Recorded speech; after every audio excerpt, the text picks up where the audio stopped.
ராட்சச பீட்ரூட். ஒரு ஊரில் ஒரு விவசாயி இருந்தார். அவர் தன்னோட தோட்டத்தில் பீட்ரூட்டை விளைச்சல் பண்ணியிருந்தார். ஒரு நாள் அவர் பயிர் செஞ்ச எல்லா பீட்ரூட்டையும் நல்லா வளர்ந்துக்கிறத பார்த்துக்கிட்டே போனப்ப ஒரு பீட்ரூட் மட்டும் ரொம்ப பெருசாக வளர்ந்துக்கிறத பார்த்தாரு.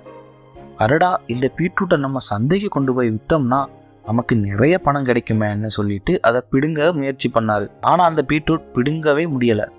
உடனே ஒரு பெரிய கயித்தை கட்டி அந்த பீட்ரூட்டை பிடுங்க பார்த்தாரு. அப்போவும் அந்த பீட்ரூட்டை பிடுங்க முடியலை.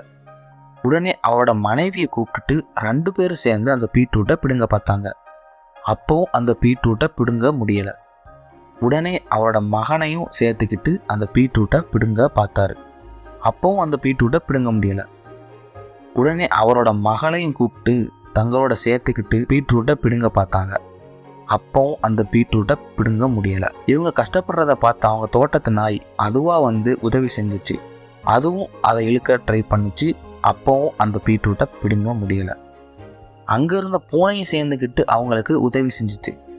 அப்போ தான் அந்த பீட்ரூட் வெளியே வந்துச்சான். உடனே அந்த பூனை மேலே பிரியமாக இருக்கிற அந்த வீட்டு பொண்ணு சொல்லிச்சு, பார்த்தீங்களா, உங்கள் யாராலையும் முடியாதது என்னோட பூனைக்குட்டி வந்ததும் செஞ்சிடுச்சு அப்படின்னு சொன்னான். அதுக்கு தங்களுக்கு உதவின நாய்க்குட்டி மேலே பிரியமாக இருக்கிற அந்த வீட்டு பையன் சொன்னான், இல்லை என்னோட பழசாலையான நாய்க்குட்டி உதவினால தான் நம்மளால் இந்த பீட்ரூட்டை பிடுங்க முடிஞ்சதுன்னு சொன்னான்.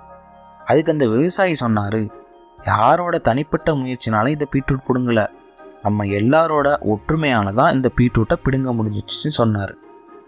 நீங்களும் இதே மாதிரி ஒற்றுமையாக எல்லா விஷயங்களையும் சேர்ந்து செஞ்சீங்கன்னா உங்களுக்கு ரொம்ப நல்லதுன்னு சொன்னார்.